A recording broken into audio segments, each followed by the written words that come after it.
মনিব শুধু বলতেন, বেলাল তুই কি কালেমা সারবি? বেলালের একটাই কথা, মনিব জীবন চলে যাবে কিন্তু ঈমান আমি দেব না হে মনিব। বেলালের গলার মধ্যে রশি বেঁধে বেলালকে টেনে নিয়ে মরুভূমির মধ্যে বেলালকে বেঁধে রেখে পাথর চাপা দিয়ে রেখে আসা হতো। প্রচন্ড গরমে মরুর বালুগুলি লেগে লেগে বেলালের শরীর পুড়ে পুড়ে ফুসকা পরে ঘা হয়ে রক্ত পড়ত। ওই পিঠে বেলালকে চাবুক দিয়ে পিটানো হতো। কঠিন আঘাতে আঘাতে বেলালের চামড়া গোস্ত ফেটে ফেটে রক্ত পড়তে থাকতো। কঠিন এই কষ্ট, এই ত্যাগ বেলালের দেখে সাহাবী আবু বকরের মনে মায়া লাগছে। বললেন, হুজুর বেলালের জীবন তো বড় দুর্বিষহ হয়ে গেছে। প্রত্যেক দিন তাকে মদিনা মক্কার অলিগুলি দিয়ে গলার মধ্যে রশি বেঁধে সারা মক্কার অলিগুলি দিয়ে পিটানো হয়, আর টেনে হেসড়ে বেলালের শরীরে ফুসকা পড়ে পড়ে বড় বড় গোস্তের খণ্ডগুলি উঠে চলে গেছে। হুজুর আপনি যদি বলেন বেলালকে আজাদ করে নিয়ে আসবো, 40,000 দিরহাম দিয়ে বেলালকে কিনে আনা হলো। বর্তমানে 40 কোটি টাকার কম হবে না। হযরত আবু বকর আজাদ করে দিলেন। হিজরত করে নবীজি মদিনাতে গেলেন। আজান প্রবর্তন হলো। আজান নবীজি বললেন, সাহাবীরা রে আমার বেলাল কোথায়? লাব্বাইক ইয়া রাসূলুল্লাহ। বেলাল তুমি যাও মিনারায়, আজকে থেকে তুমি নবীর মসজিদের মুয়াজ্জিন, তুমি আজান দিবে। চেহারা ছিল না, লেখাপড়া ছিল না বেলালের। হযরত বেলালের আজানের লাহান, আজানের তামাচ্চু এত মজবুত ছিল। আজান দিতে দেরি হতো, আজান দিতে দেরি হতো বেলালের। আজান দিতে দেরি হতো। বেলাল রাদিয়াল্লাহু আনহু সাহাবীরা সারা মসজিদ ভরে যেতে দেরি হতো না, এমন তাওয়াজ্জু ছিল বেলালের আজানে। পাগল পারা বেলাল নবী দেখতে দেখতে দেখতে দেখতে আল্লাহর হাবিবের প্রতি এতটাই পাগল পারা হয়ে গেলেন বেলাল। নবীকে না দেখলে বেলালের সহ্য হতো না। আহা, আল্লাহর নবীর ইন্তেকাল হয়ে গেল। জিবরাইল আমিন এসে নবীজির কদমে আসলেন আজরাইল আলাইহিস সালামকে দিয়ে। বাবে জিবরাইল দিয়ে দরজা দিয়ে সালাম দিলেন। নবীজি সালামের জবাব দিলেন। জিবরাইল কি জন্য আসছেন? হুজুর আজরাইলকে নিয়ে আসছি, আল্লাহ পাঠিয়েছে, আজরাইল কথা বলবেন আপনার সঙ্গে। আজরাইল আলাইহিস সালাম সালাম দিলেন। নবীজি বললেন, আজরাইল কি জন্য আসছেন? বলে, হুজুর আল্লাহ পাঠিয়েছেন, আপনার আগে এরকম কারো হয় নাই, আপনি নবীর পরে কারো হবে না। হুজুর আল্লাহ পাঠিয়েছেন, আপনি অনুমতি দিলে আপনার জান কবজ করব, অনুমতি না দিলে আমি আজরাইল ফিরে চলে যাব। আপনার যতদিন মন চায় আপনি ততদিন উম্মতের মাঝে বেঁচে থাকবেন। আহা, নবীজি বললেন, আজরাইল আল্লাহর হুকুম কি রকম? বলে, হ্যাঁ আল্লাহ আমাকে এইভাবে ফরমান দিয়ে পাঠিয়েছেন। জিবরাইল বলেন, হুজুর আল্লাহর ফয়সালা এরকম, আপনি চাইলে চলে যাবেন, না চাইলে আপনি দুনিয়াতে থাকবেন উম্মতের মাঝে। তবে হ্যাঁ, মাশুক আল্লাহ আপনার দিদারে আগ্রহী হয়ে আছে গো নবীজি। নবীজি কেঁদে ফেলে দিয়ে বলেন, আজরাইল দেরি করো না, আমাকে নিয়ে চলো, আমি আর দুনিয়ার মধ্যে থাকতে চাই না, আমার মাশুকের দিদারে আমি নবী চলে যেতে চাই। আল্লাহর নবীর ইন্তেকাল মোবারক হয়ে গেল। সাহাবীরা পাগলের মতো হয়ে গেলেন, নবী নাই, নবী নাই, নবী নাই। সারা মদিনায় কান্নার রোল পড়ে গেল, নবী নাই। হযরত ওমর পাগলের মতো হয়ে গেলেন, কেউ যদি বলো নবী নাই, আমি ওমর তার গর্দান কেটে ফেলে দিব। পাগলের মতো হয়ে গেলেন সাহাবীরা। আবু বকর থেকে থামাইলেন। প্রত্যেকজন সাহাবী নির্বাক হয়ে গেলেন। আশিক রাসূল হযরত বেলাল পাগল পারা হয়ে গেলেন, নবী নাই, কি করে বরদাস্ত করবেন, কি করে সহ্য করবেন। কিছুদিন পরে হযরত বেলাল ছোট্ট একটা গাঠুরি বেঁধে আবু বকরের সামনে দাঁড়ায় গেলেন। আবু বকর রে, বিদায় দেন, আর মদিনাতে থাকবো না। কেন গো? আমি চলে যাব সিরিয়ার দামেস্কে, মদিনায় আমি আর থাকতে পারবো না। কি জন্য রে বেলাল? কিসের অভাব? কেউ কি তোকে গালমন্দ করেছে? না কোনো অভাব তোর আছে বল। পয়সার যদি দরকার হয় বাইতুল মাল থেকে তোর জন্য বেতন ধার্য করে দিব। আবু বকর রে, আমার তো টাকার অভাব না রে আবু বকর, আমার এমন জিনিসের অভাব তুমি কিনে দিতে পারবা, বলো কিসের অভাব? আবু বকর, আজান দিলে নবী আসতো, এখন আজান দিলে নবী নামাজ আসে না, বলো তুমি কেমন নবী এনে দিতে পারবা? বেলাল রে, তুই কি নবীরে ভালোবাসিস? আমি আবু বকর কি ভালোবাসি না? আমার জীবনের সব আমি ভালোবাসতে বাসতে দিয়েছি। বেলাল কেঁদে বলেন, আবু বকর তুমিও ভালোবাসো, আমিও ভালোবাসি। তুমি নবীজি রওজা শরীফ দেখলে সহ্য করতে পারো, আমি বেলাল যখন রওজা শরীফের দিকে তাকাই আমার কলিজা ফেটে আসে, সহ্য করতে পারি না। মদিনার রওজা মুবারকের পাশে দাঁড়ায় দেখবেন কত হাজী রওজা শরীফ দেখলে শুধু সালাম দিয়ে চলে যায়, কোনো অনুভূতি নাই। আবার কত হাজী পাগলের মতো কাঁদতে থাকে। কোন হাজী মদিনার থেকে ফেরার সময় পাগলের মতো কাঁদে পাগলের মতো, আর বলে, হুজুর আমি গরিব মানুষ, কোনদিন আর মদিনা আসতে পারবো কিনা জানি না গো নবী, বিদায় নিচ্ছি আপনার কদম থেকে।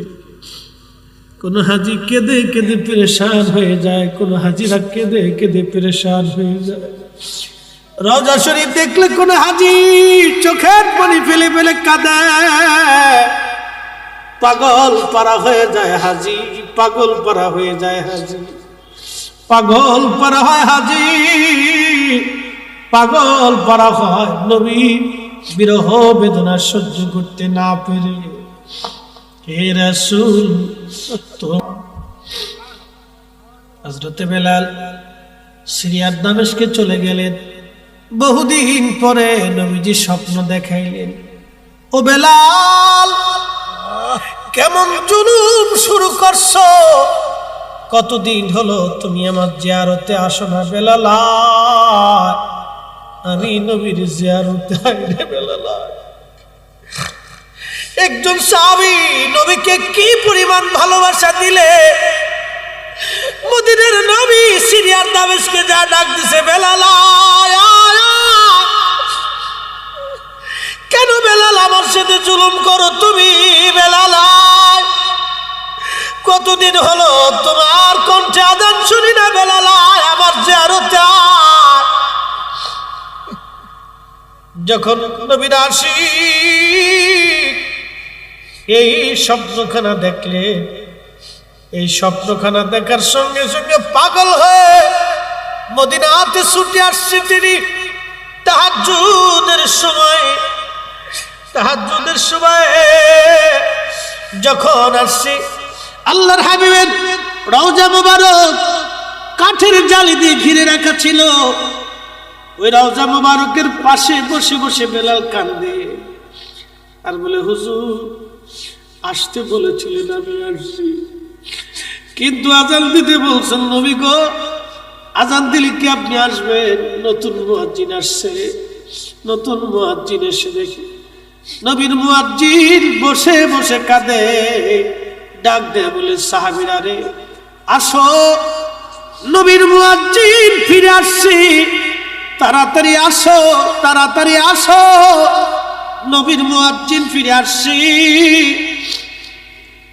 যখন এই কথা শুনলেন, সাহাবীরা ঘর থেকে বের হয়ে মসজিদে নববীতে এসে বসে বসে বসে বসে কাঁদতেছিল। সাহাবীরা বললেন, বেলাল তুমি আজান দাও, কতদিন হলো তুমি আমাদেরকে আজান শোনাও না রে বেলাল। বেলাল বললেন, দেখো আমি আজান দিলে কি নবী আসবে বলো? সালমান ফার্সি রাদিয়াল্লাহু আনহু বলেন, দেখো রে বেলাল আমরার কথায় আজান দিবে না, যে দেখো হাসান আর হুসাইন আসেনি। হাসান হুসাইন বললে বেলাল আজান দিবে। তখন ইমাম হাসান হুসাইন তখনও ছোট ছিলেন কিনারা। দৌড়ায় গেলেন সাহাবীরা, দৌড়ায় যায় দেখলেন ইমাম হাসান হুসেনকে নিয়ে আসছে। আনার পর ইমাম হাসানকে দেখতে নবীজির মতো দেখা যাইতো। দুইজন নানার চেহারা পাইছিলেন। ইমাম হুসাইনকে দেখে হাসানকে দেখে বেলাল রওজা শরীফ থেকে উঠে ইমাম হাসানের বুকের মধ্যে মাথা টেকে কাঁদতেছিল। ইমাম হুসাইনের বুকের মধ্যে মাথা টেকে কান্দে, নবীর আশিক।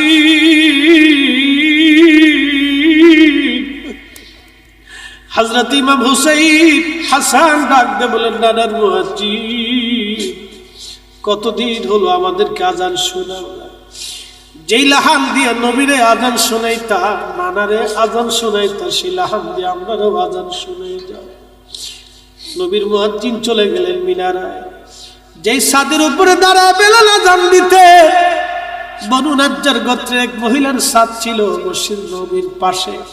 ওই ছাদের উপরে দাঁড়ায় বেলাল আজান দিতে, ওই ছাদের উপরে দাঁড়ায় বেলাল আজান দিছে, আল্লাহু আকবার, আল্লাহু আকবার। সারা মদিনায় আজানের আওয়াজ পৌঁছে গেল। মদিনার ঘর থেকে সাহাবীরা বের হয়ে দৌড় মারছে রে।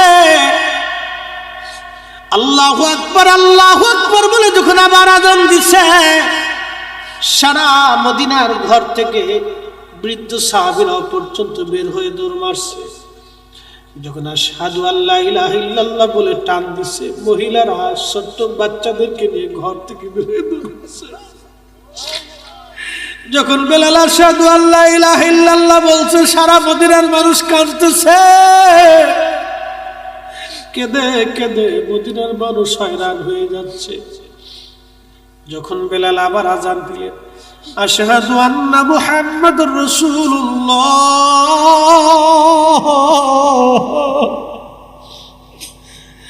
মদিনার মাটি থরথর করে কেঁপে উঠছে। হযরত বেলাল ছাদের উপর থেকে অজ্ঞান হয়ে পড়ে গেছে। বেহুশ নবী প্রেমে পাগল সাহাবী আশিক রাসূল হযরত বেলাল বেহুশ হয়ে পড়ে গেলেন। বেলালের মতো আশিক যদি আমরা হইতাম, এ দুনিয়ায় নবীর দেখা পাইতাম, এ দুনিয়ায় নবীর দেখা পাইতাম, এ দুনিয়ায় নবীর দেখা পাইতাম। হুশ ফিরে আসলো বেলালে। রওজা শরীফে যে বসে বসে কাঁদার বলে, হুজুর আজান দিতে বলেছিলেন দিয়েছি, আসতে বলেছিলেন আমি আসছি। নবী গো বিদায় দেন। ইয়া রাসূলুল্লাহ, যে আজান দিলে আপনি আসবেন না, সে আজান আমি আর দেব না। চলে গেলেন নবীর আশিক। বিরহ বেদনা এত কঠিন, প্রেমের বিরহ বেদনা এত কঠিন,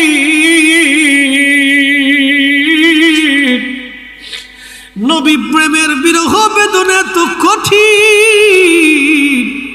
বেলাল সহ্য করতে না পেরে কলিজা ফেটে মারা গেলেন। বিরহ বেদনা এত কঠিন, সহ্য করতে না পেরে বেলাল, সহ্য করতে না পেরে বেলাল দুনিয়ার থেকে বিদায় নিয়েছিলেন। বিরহ বেদনা এত কঠিন। হে সবজ গম্বদ মহালে मंजूर दुआ करूँ जब वक्त नजर आए आका दीदार आता करना, दीदार आता करना। मैं कब्र अंधेरी में घबराऊंगा जब तन्हा, इमदाद मेरी करने आजा न रसूल अल्लाह, इमदाद मेरी करने आजा न रसूल अल्लाह। रोशन मेरी तुर्बत को लिल्लाह जरा करना, जब वक्त नजर आए आका दीदार आता करना, दीदार आता करना, दीदार आता करना।